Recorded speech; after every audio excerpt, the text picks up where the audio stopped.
Ok, me dicen si... Vale, un segundo. Ok, me informan si pueden ver la presentación. Sí, profe. Sí, profe. Gracias.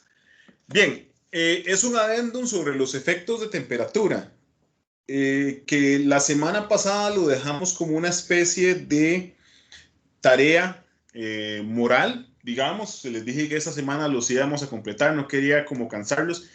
Y especialmente quiero agarrarlos frescos y frescas porque este es uno de los temas más críticos a nivel del diseño de sistemas fotovoltaicos.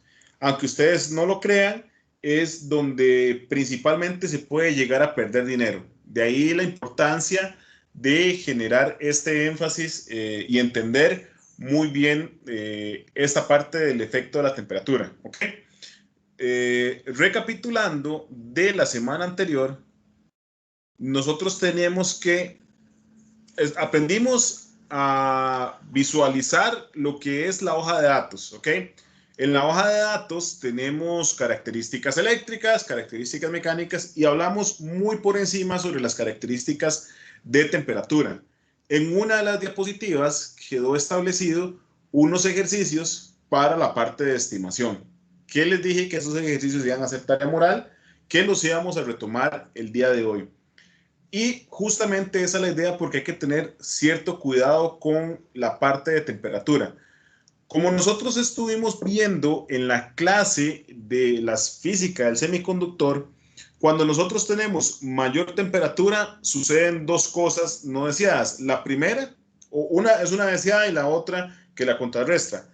La primera es que cuando yo incremento la temperatura, la banda prohibida disminuye en el silicón de tal manera que es más fácil transportar electrones y huecos de una banda hacia otra. Eso no sería tanto problema si estamos en a nivel de generación. Sin embargo, el segundo problema que tenemos a nivel de la física del semiconductor es que la red cristalina que forma el semiconductor comienza a vibrar y es una de las características importantes de los semiconductores. Dicho esto, cuando tenemos una vibración, tenemos que nuestro espacio de carga está distorsionado y al estar distorsionado, la probabilidad de que haya una recombinación no deseada entre hueco y electrón suceda, y esto por el choque de partículas. Esto y esta redistribución de los portadores de carga minoritarios en el semiconductor tienen como efecto principal una disminución de la potencia. Y en este caso, los paneles fotovoltaicos es una condición directa. En resumen, a mayor temperatura exponga el panel, voy a tener mayores pérdidas. Y hay un juego interesante porque posiblemente a mayor temperatura, en un día general, justamente el pico de mayor temperatura puede coincidir con el pico de mayor irradiación. Y esto tengo que tenerlo claro porque es el momento en que más puedo generar electricidad. Por eso en algún momento yo les hablaba como del caso de Guanacaste, que es un caso ideal porque todos entendemos o tenemos una idea de la cantidad de radiación solar que hay en la zona. Sin embargo, también es uno de los problemas que podemos tener pérdidas de potencia. ¿Ok? Eso no sucede acá en Costa Rica porque tenemos diferencias de temperaturas muy bajas, pero en países de latitud norte o sur, donde las temperaturas son muy cambiantes y tenemos menos 40 grados, por ejemplo, pensemos en una aplicación en Siberia, en Rusia, que podemos alcanzar esas temperaturas. Lo otro que sucede es que si yo tengo temperaturas negativas, mi panel solar fotovoltaico aumenta la eficiencia. Y al aumentar la eficiencia, cuando hablemos de instalaciones conectadas a red, yo puedo dañar los equipos, ¿ok? Entonces, es un tira y encoge que vamos a entrar en esto, pero quiero hacer especial énfasis en esta parte. Ustedes recordarán que tenemos la fórmula de temperatura de celda, donde la temperatura de celda es igual a la temperatura ambiente más la temperatura de operación nominal de la celda, menos 20, entre 800, que es la radiación a la que se toma la temperatura de celda, por la irradiancia que tengamos, ¿ok? Entonces, vamos a hacer esta parte un poco más práctica para que puedan comprender los conceptos que tenemos y que puedan también, si ya hicieron parte de la tarea, pues comparar un poco, ¿ok? Dos cosas importantes, tenemos los parámetros eléctricos y tenemos los parámetros térmicos. Hay que tener, como les dije, mucho cuidado porque básicamente los coeficientes térmicos deben leerse como las pérdidas o ganancias. Nótese que a nivel de corriente tenemos una ganancia, por lo que les explicaba, de la estrechez de la banda prohibida, ¿ok? Entonces es más fácil transportar portadores de carga, pero es la diferencia que yo tengo respecto a las condiciones de STC, que son las condiciones de operación estándar en las cuales se miden los paneles, y estas operaciones de condición estándar, recordemos que la temperatura estándar de celda debe ser de 25 grados, ¿ok? Bajo esa línea, entonces toda la temperatura que esté por encima o por debajo de 25 grados va a representar una pérdida o una ganancia. Y parte de entender esas preguntas generadoras es trabajar justamente en esta línea, ¿ok? Lo primero, vamos paso por paso, vamos con la primera pregunta. El ejercicio dice, ¿cuánto debería ser la temperatura ambiente para que la temperatura de celda o módulo sea de 25 grados? ¿Ok? Esto pensando en una generación continua, recordemos que a nivel de caracterización esto no sucede así. Entonces, tenemos la temperatura de celda, que es de 25, y simplemente vamos a utilizar esta ecuación.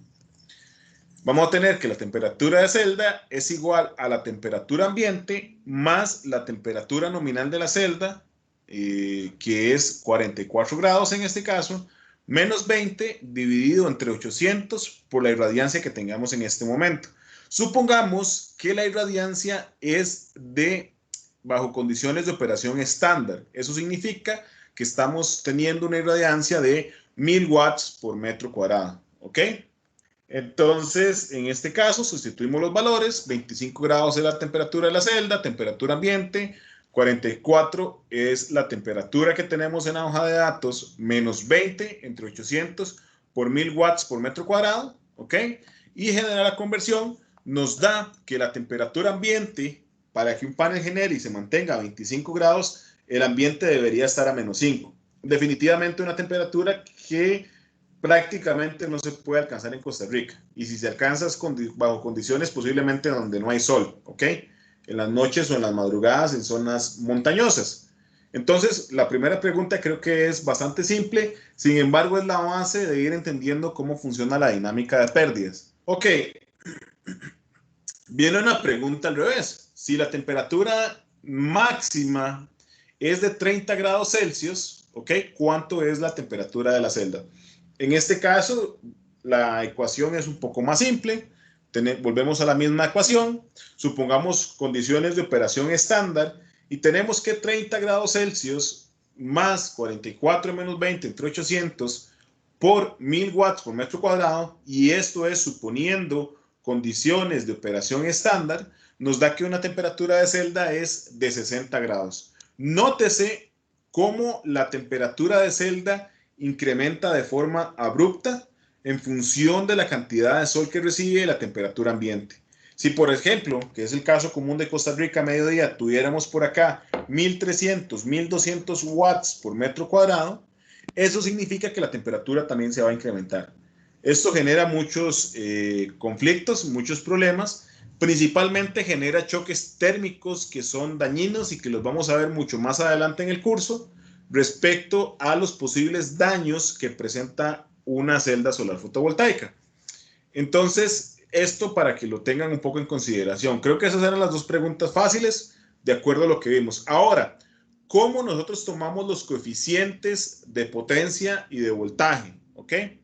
Entonces, ¿cuánto es la potencia que produce el panel cuando la temperatura de ambiente es de 30 grados centígrados? Lo primero que tenemos que saber es que el panel, a condiciones de operación estándar, el fabricante garantiza que produce 340 watts. ¿Ok? Esta es una situación particular porque recordemos que la celda, como lo indica, incluso lo vuelven a repetir, la irradiancia tiene que ser de 1000 watts por metro cuadrado y la celda a 25 grados Celsius. Sin embargo, ya sabemos que la celda no está a 25 grados Celsius cuando la temperatura ambiente es de 30, ¿ok? Entonces, recapitulando el ejemplo, tenemos que la temperatura de celda es 60 y ahora aquí viene el detalle. ¿Cómo leemos este coeficiente de potencia? El coeficiente de potencia va a estar dado por cada grado Celsius de diferencia que tengamos respecto a las condiciones de operación estándar. Entonces, lo primero que tenemos que sacar es un delta o un diferencial de temperatura. En este caso, tenemos que el diferencial de temperatura respecto a las condiciones de operación estándar es de 35 grados, ¿ok? 60 grados menos 25 grados, ese es el resultado. Y ahora bien, la pérdida de potencia va a estar directamente relacionado por la diferencia de temperatura en base a las condiciones de operación estándar por el coeficiente de potencia. Entonces, viendo la hoja de datos, tenemos un coeficiente de potencia de menos 0,39 por ciento, ¿ok? De potencia por cada grado Celsius, ¿ok? Entonces, el porcentaje de pérdida es menos 35 por menos 0,39 grados Celsius dividido entre grados Celsius, ¿ok? Esto nos da un porcentaje de pérdida de menos 13,65. Es decir, cuando el panel trabaja en estas condiciones, esas son las pérdidas instantáneas que tenemos sobre el sistema. Entonces tenemos un panel a 30 grados Celsius donde tenemos, y esta es la potencia final del panel. Nótese, y esa es una fórmula que nunca los va a perder si ustedes conservan los signos. Ustedes suman lo que es la pérdida. ¿Por qué? Porque en la mayoría de hojas de datos ya ustedes les dan el negativo por acá. Entonces, si ustedes lo suman, pues simplemente van a tener la variación. Entonces, la potencia máxima del panel de salida cuando trabajamos a 30 grados Celsius es igual a la potencia máxima más la potencia máxima por el porcentaje de pérdida. Haciendo la sustitución, recordemos que está en porcentaje. Esto es uno de los errores más comunes en el cálculo, ¿ok? Entonces hay que pasarlo a porcentaje. Tenemos 340 watts que tenemos de las condiciones de operación estándar, más los 340 watts por el porcentaje de pérdidas. Esto nos da como resultado que el panel a 30 grados Celsius, si la irradiancia es de 1000 watts por metro cuadrado, nos da como resultado 293,59 watts. ¿Ok? Esto es importante porque en algún momento también se les puede preguntar cuánto es la corriente. La corriente es un poco crítica porque a pesar de que el porcentaje de corriente es menor en comparación con lo que yo pierdo a nivel de voltaje, incrementos en corriente en un sistema fotovoltaico que esté operando a 1000 voltios pueden significar fácilmente la quema de componentes o peor aún algún accidente eléctrico si el diseño no está ajustado de la mejor manera. De ahí que hay que tener cierto cuidado, ¿ok? La siguiente pregunta es ¿cuánto es la tensión en circuito abierto cuando la temperatura ambiente es de 10 grados Celsius? En este caso, pues básicamente la lógica es la misma, calculamos la temperatura. La temperatura de celda nos da 40 grados, ¿ok? Es inferior a la temperatura nominal de celda. Esto nos da una diferencia de temperatura de 15 grados Celsius y posterior a eso tenemos que analizar. Ojo, bueno, aquí en la fórmula hay un pequeño error, pero es el coeficiente de voltaje. Nos están preguntando la tensión en circuito abierto. Entonces, esta coeficiente en circuito abierto nos debe permitir la generación. Entonces, tenemos 15 grados, que es la diferencia, menos 0,29% por grado Celsius, ¿ok? Que tengamos de diferencia. Esto nos da un porcentaje de pérdida de menos 4,35%. Y el voltaje en circuito abierto a 10 grados Celsius es igual al voltaje en circuito abierto nominal bajo operaciones estándar, ¿ok? 38,2 más el voltaje de circuito abierto por el porcentaje de pérdida, ¿ok? Esto nos da, bueno, 32,8 es el voltaje máximo, no es el VOC, entonces aquí hay un pequeño error, pero es el voltaje máximo. 38,2 más 38,2 por el porcentaje de pérdida. De nuevo, cuidado con el porcentaje, ¿ok?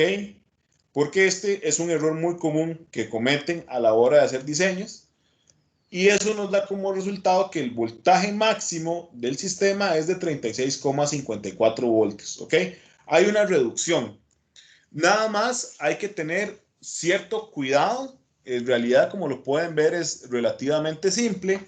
Hay que tener cuidado porque los porcentajes pueden estar dados en voltios o en watts directamente. Entonces, hay hojas de datos que a ustedes les pueden decir el porcentaje de pérdidas es de 0,0, vamos a ver, 0,16 voltios por cada grado centígrado de diferencia o de 0,08 watts por cada grado de diferencia. Entonces hay que tenerlo un poco de cuidado y justamente a veces se van por la parte de porcentaje o se van por la parte de voltio y eso en la hoja de datos no está completamente estandarizado. Hay fabricantes que las entregan de esta forma y hay otros fabricantes pues que no la entregan de esta forma. Así que es un repaso, recapitulando lo que vimos en la clase anterior. No sé si tienen alguna pregunta. Profe, yo, verás que se me hace un toque confuso. Cuando me dices pérdida, ya me lo imagino negativo, pero me pones negativo, entonces me crea un poco de confusión. No sé si eso tal vez es solo por el estándar que tiene. Sí, bueno, cuando hablamos de pérdida, en realidad yo lo hablo de pérdida para que se pueda entender, pero vean que simplemente es el coeficiente por temperatura de potencia. Si lo vemos desde esa perspectiva, ahí ya no nos debería confundir si es positivo o si es negativo, ¿ok? Pero cuando por lo regular hablo de pérdidas, porque en la mayoría de los casos las pérdidas están establecidas directamente por encima de la temperatura. Estar por debajo de la temperatura a nivel de Costa Rica es bajo. Pero entonces, lo que se debe saber y por qué hago como énfasis en pérdidas es que el panel solar en el momento que genere y esté expuesto a temperaturas ambiente, ya lo vimos, por encima a menos 5 grados centígrados, va a tener pérdidas. ¿Ok? Entonces, eso significa que el panel solar va a generar menos potencia de la que el fabricante les garantizó a ustedes. No sé si queda claro. Sí, sí. Uh -huh. Sí, es tal vez como la parte de terminología, es el coeficiente por temperatura. Vean que como es negativo, se refiere a una pérdida, por lo regular. Ok, obviamente si el diferencial de temperatura vamos a menos 40, donde la temperatura es negativa, pues el negativo con el negativo se va a cancelar y ya no se convierte en una pérdida, sino que es en una ganancia.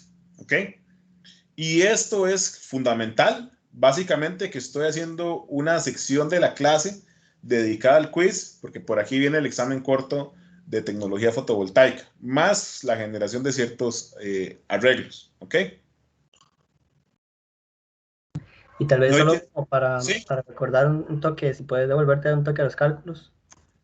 Ajá. Ahí, nada más como para recordar, ese 25 sale de la que es la temperatura promedio, estándar, de los valores Esta es de la referencia 1000. temperatura de operación estándar, STC, 25 grados centígrados. Ok, eso sale del datasheet, entonces.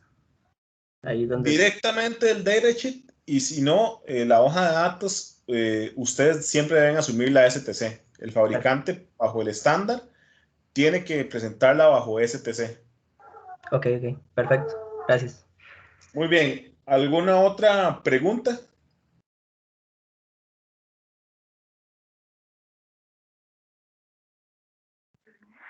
Profe, Adelante.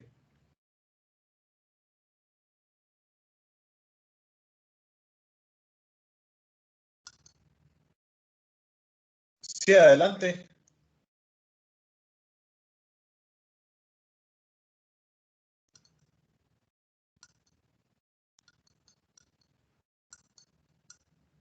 No sé si pusieron el micrófono en apagado, pero no. Solo escuché que alguien preguntó.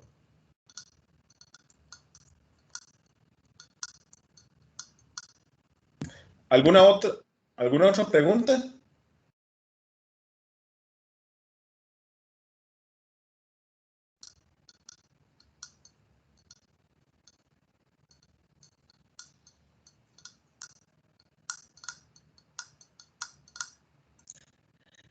Ok, si no es el caso, entonces voy a dejar de grabar por acá porque voy a subirlo como un video